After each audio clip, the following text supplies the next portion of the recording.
Hi, I'm Jen, and this is Erin. And we are Life Beyond the Scale, the podcast.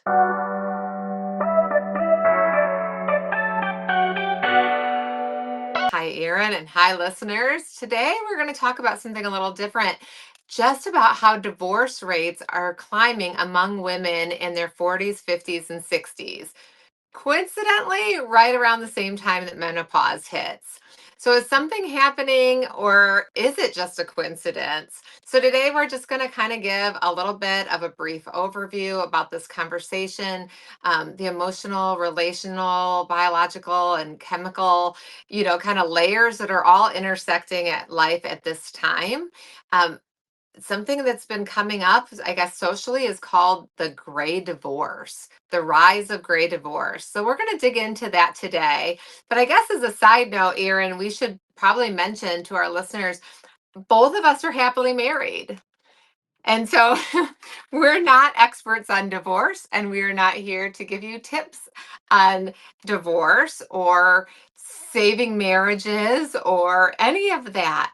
Just really wanting to look, I guess, a little bit more about the statistics, discuss how our life is changing at this age and how relationships are impacted, and maybe, I guess, kind of understand what's happening in our bodies and how to look for strategies. Is that fair to say? Yes, it's a very timely topic right now.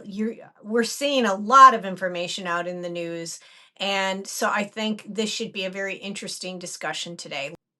Right. And I think in the past it's been a little bit more on the men, right? Like the men's midlife crisis, the sports car, the affair with the young 20-year-old assistant or something like that. But we want to look at this from the woman's perspective, the wife's perspective. So why don't you start us off with some science?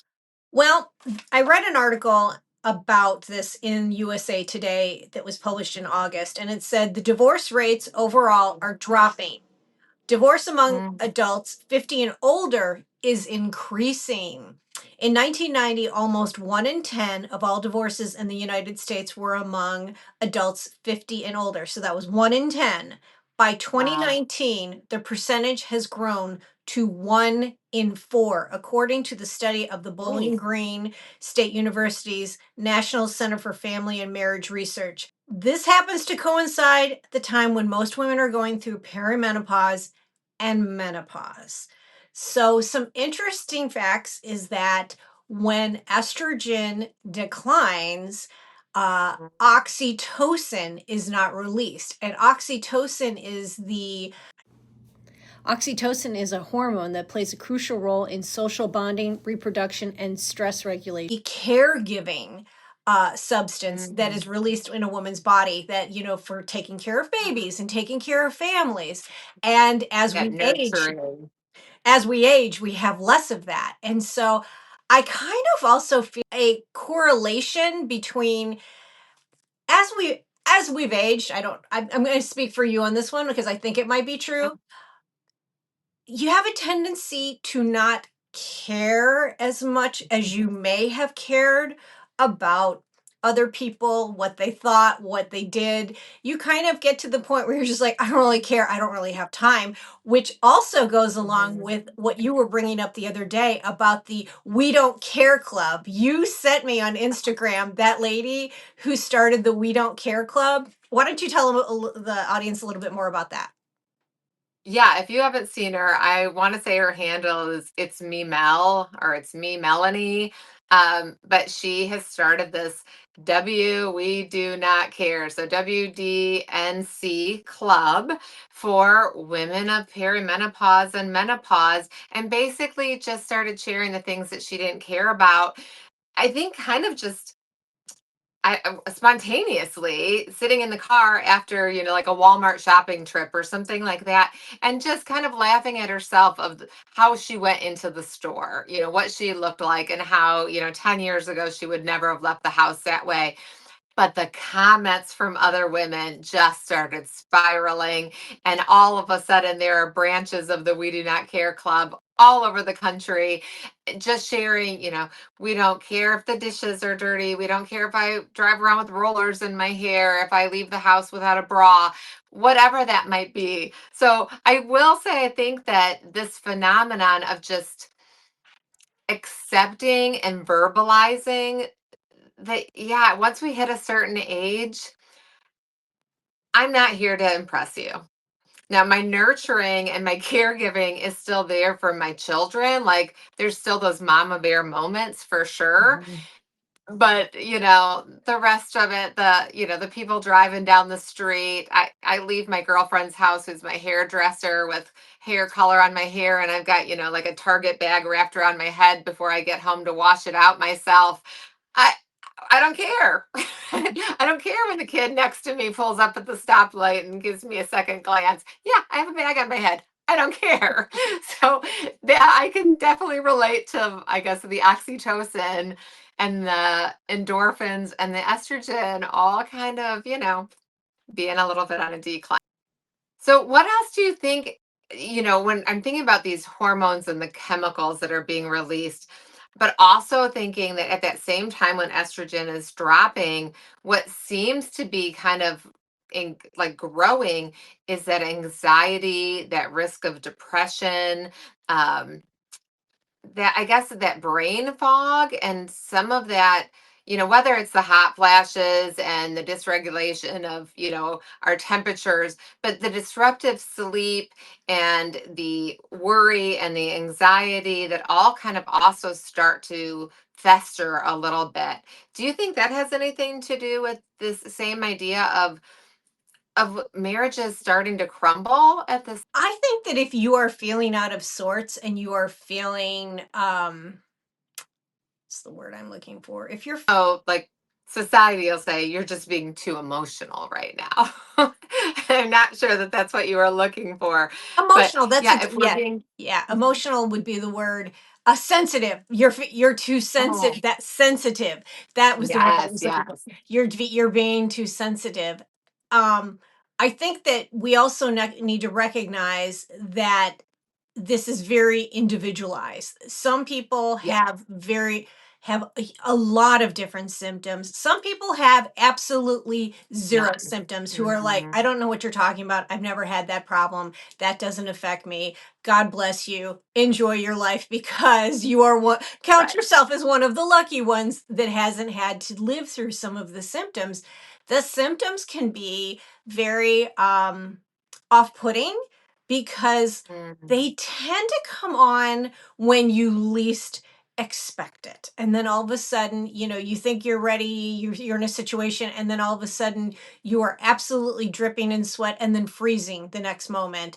Like, oh my God, somebody get me a sweater. And then the next minute you're in there standing in front of a fan, fanning yourself because you can't catch a breath. You feel a bit out of control when you're a young woman, when you're a teenager, and your hormones are like going crazy Yeah. and you have that emotional reaction. I mean, I can remember just being off the charts sometimes with my reactions with my family, and they'd be like, oh my God, what's the matter with you? Women in perimenopause and menopause also experience that, and they have a better understanding of their emotions and how Mhm. to regulate them. But when you are faced with so many of those things coming on all at once, it can be very hard. Anybody who's been married a very long time, I've been married Yeah. 33 years. How many years have you been married, Jen? 31. So about the You same. you you go through your happy times, you go through Sure. your less happy times. Yeah. And when you have emotional relations that are, let's say, haven't been addressed and have festered over time, I think that anyone who is feeling especially emotionally charged and they're upset about something, It's amazing. We kind of joke about husbands. It's like, "Well, what did you want me to do again?" And you're like, "I don't even know what I want you to do, but you're not doing Right. it right." It's like, "I don't know what Yeah, the answer is." I know But that part. I went into menopause. I went into early menopause when I had a hysterectomy, and so I was Mm. 45, and it was very strange. The hot flashes, the not being able to sleep. Um, I was able to do hormone replacement therapy. I am still on hormone replacement therapy, only a very teeny tiny amount, but still, it has been a life changing thing for me. It's not for everybody, but for me, it has been a personally good thing. For you, Jen, how has menopause symptoms been for you?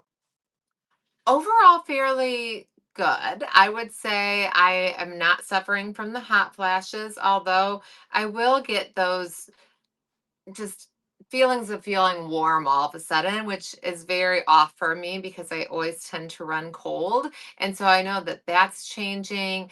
I am a lot more worried than I used to be. I mean, I obviously with 6 kids, we're both pretty laid back, my husband and I. Like we kind of roll with the flow, go with the flow often.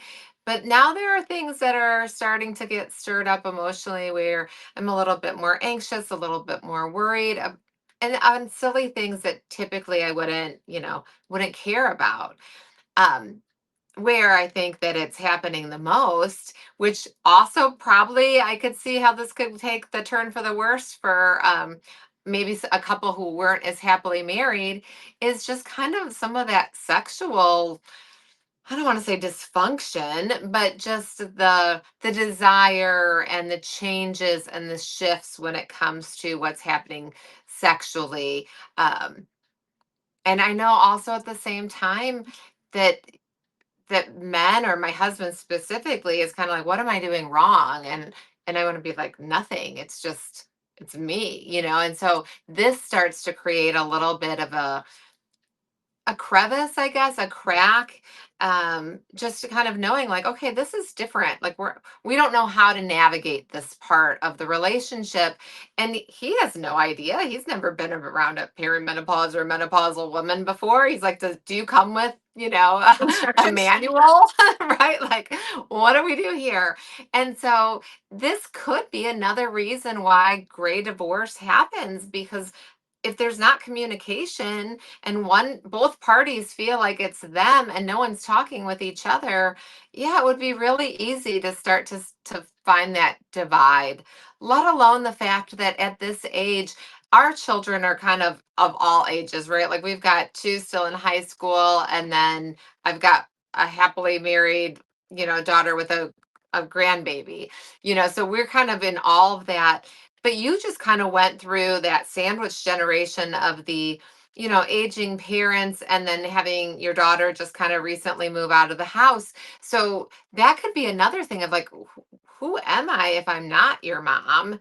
Who am Yes. I? Do I want to just be seen as the wife? And now you guys are talking retirement. So all of these changes, let alone the chemical and biological changes happening within women, now there's all these outer forces of life that we're learning how to navigate for the first. Something to keep in mind, though it's mostly this is geared toward more women, but to consider the fact that as men age, their testosterone level goes down too. It's not just the woman who's dealing with a libido change. Men also deal with libido changes. And so if you don't have some open communication, that is definitely where you could see where there could be cracks. Okay, before we keep talking, had you ever heard of this term, Grace? I hadn't. It was funny because my husband, he read an article about it and he says, "You're not going to gray divorce me, are you?" And I'm like, "What are you talking about?" And so he told me about the article and I'm like, "Oh, that's interesting." I said,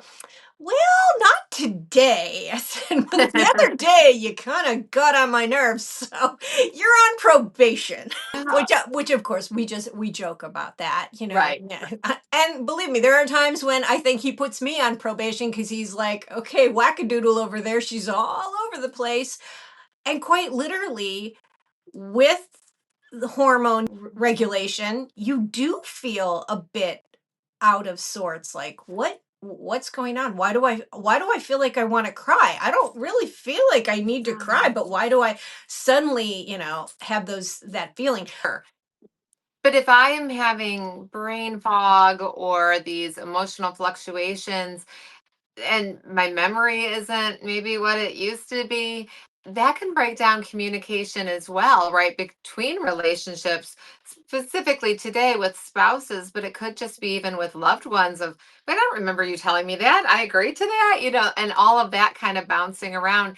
That over time can erode some trust and understanding at this age too, and we don't really want to admit that we might not be remembering everything or that we might not be as cognitively strong as we were maybe even just 10 years ago. Well, and if you have anybody in your family who has had cognitive problems, believe me, you look at every Yeah. situation like, is it starting? Is it happening? Is it me? Is this now going to be what happens? And it's a very scary feeling when it does happen. So always, always, keep an eye on things, talk to your doctor. Same thing with the way you're feeling emotionally. Talk to your doctor. And I will say that I've had some really great doctors, and then I've had some really not great doctors where Yeah. I felt like I was talking and they were just looking at the clock on the wall, like, hurry it up, lady, you're on the clock. Let's get this done. Yeah. And also, I think for most women, when we talk about the emotional, that feeling of brain fog, deprivation, it's very vague to doctors. And so some of them are really good about it and some of them are not good about it. Yeah, we're going to have to really advocate for ourselves right now. And partly that's, part of the reason why we're doing this podcast is just to, I guess, start communicating, start sharing some of these things that nobody talked about. Like, I don't know, women don't talk about miscarriage. We don't talk about, feeling worried about, menopause symptoms or aging or even fears within a marriage or how to raise teenagers, right? Like, we Mhm. might complain about some of it, but we don't really talk about what the deep fears are. And we don't know how to ask for help in those situations of like, what should I do? So we just wanted to kind of highlight what's happening, what could be happening, right? And maybe introduce some suggestions such as the hormone replacement therapy or some type of replacement, whether it is, medication through your doctor, maybe we're just talking about some coping skills through a therapist, or maybe just do I need to have some lifestyle, nutrition adjustments? Like, what is it that I can do? Or do we need some type of counseling? Like, how can we open the doors of communication, whether it's within that inner relationship or just among women of this age to be like, okay, is it just me or am I mad that he's sleeping and I'm not right now? Like, why is this frustrating me as much as it is? Because that I do care about, Melanie. It's so true. It's like, oh, he's peacefully sleeping. And you're like, yeah, it's not going to happen for me today. This is just not good. How do you think that couples could navigate this stage that? Communication, having the hard Mhm. talks.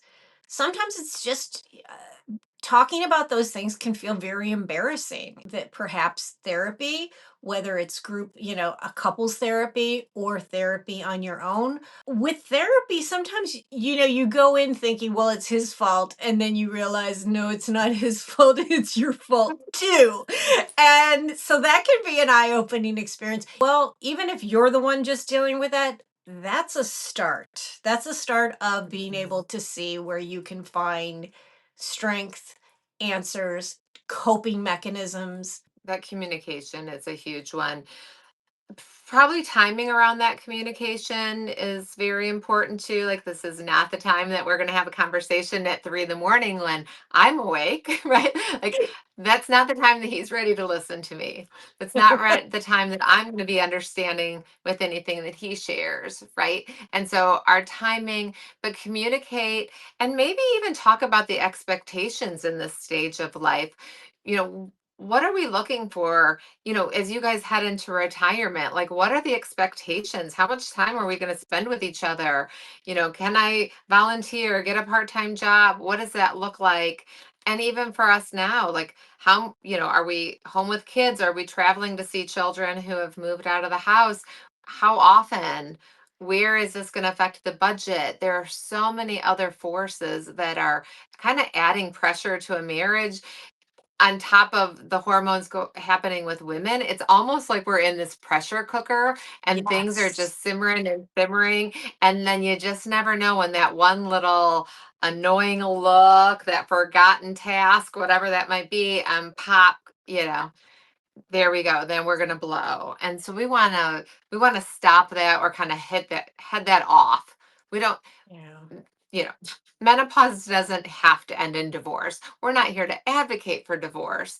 It's just making an awareness of some of the things that might be happening kind of as a understanding of biology and emotion during this season of life. And many doctors have even shared that once women get through to the other side and these hormones stabilize with or without medication, that some women have been told that they feel more grounded, understand who they are now in their 60s and 70s and beyond, a little bit more in tune with who they are as an individual. So maybe we just got to hang tight until we get to the other side.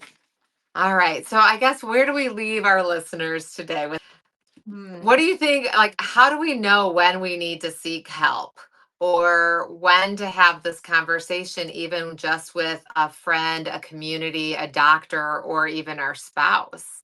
Any suggestions? When you feel like it's all you can think about, when it becomes a thought that just won't stop. One thing Sure. that we know for sure is that what we can get out of this today is that we may have shared some things that have got somebody thinking like, wow, I thought I was the only one going through this. You're not. You're not. You're Right. among You're not lots and alone. lots of women who are feeling exactly the way you are. Some are more comfortable about talking about it than others. It is a very sensitive and personal subject to talk about. Mhm. So, Jen, as a health coach, what I would you say? I totally agree with you. I am thinking as soon as you feel not like yourself, that's when you probably need to reach out and just share that, like, is this okay that I'm feeling like this? Because as you mentioned, like, you're not alone and we're not broken. We're not falling apart. It just means our body is kind of entering this new phase. And as the hormones settle, so will everything else, right? And we'll become a little Yes. bit more clear about the situation. And so be patient, stop judging yourself, try to meet yourself with grace, give some compassion and grace to your partner as this is their first time, going through this as well, right? Yeah. Um, but have open conversations with other women. Join the We Do Not Care Club revolution happening on social media and just help normalize some of these feelings. You know what? I will put a link to her page on I Instagram. think women, I mean, millions of women are following this movement on social media because nobody has ever said that. And in the past, if you've acted like you didn't care, you came across kind of as a bee, right? And so we're saying, no, like we we just don't have to meet your expectation anymore. We're at that next stage of life where this is about learning who we are in this next stage of 40s on up. As I said, we are not the experts on marriage or on divorce, just trying to normalize the conversation here and help you know that you're not alone. So if this resonated with you, feel free to share it with a friend. Give us your feedback. Put any thoughts in the comments if you've heard these terms. If there's anything else that you think is affecting relationships or have any other strategies that you think other women could grow and learn from, we'd really love to. And for those of you watching on YouTube and Spotify, we didn't plan the color today. It's just our we just we just like the We're same just things. connected. We show up at work sometimes and they're like, "Did you guys plan that?" I'm like, "No, No, we didn't." no coordination. No coordination. No, I love it. Yes. So until we see you again, and we will see if we're matching in our next episode. But stay tuned for our coaching corner. Sounds good, guys. Have a great week. We'll see you next week. Bye bye. Bye bye. Hi, I'm Jen, and thank you for joining me on today's Coaching Corner. So, if you're in midlife and you're feeling underappreciated or misunderstood in your marriage, you're not alone. This season of life is bringing about big shifts in our hormones, our identity, and even our purpose. And sometimes that version of you that's emerging is no longer feeling seen by the partner who's known you for decades. So, before you start imagining life on your own or exploring what's next, I want you to pause. Let's go through a few strategies. First, I want you to just go back to the beginning. Think about the first time you met your partner. What did you think about when you saw them? Do you remember where you were? What your first date was like? Maybe your first kiss? The first time you told each other you loved each other? Try to reconnect with some of those old memories, but also embrace and give yourself grace to understand that you guys are not the same people you were all those years ago. Life has changed, it's kept evolving. Either way, it's okay to admit that neither of you are the same version of you the day that you said, I do. Start by asking yourself, have you clearly shared what you need now, not back then? Have you given space and allowed space for your partner to share those needs of who he or she is becoming? Are you both reacting from old stories and assumptions that no longer fit? Sometimes what feels like a disconnection could actually be an introduction or an invitation to reintroduce yourself, to go on dates again, to have new conversations, to see if you can build something that fits who you both are today. I'm going to really encourage you to do that inner work for yourself first. Understand your triggers, your unmet needs, your desires, so that whatever comes next is going to be coming from a place of empowerment and not escape. You do deserve to feel seen and heard and valued, but start by doing that and valuing yourself first. That energy alone can shift everything, including your marriage.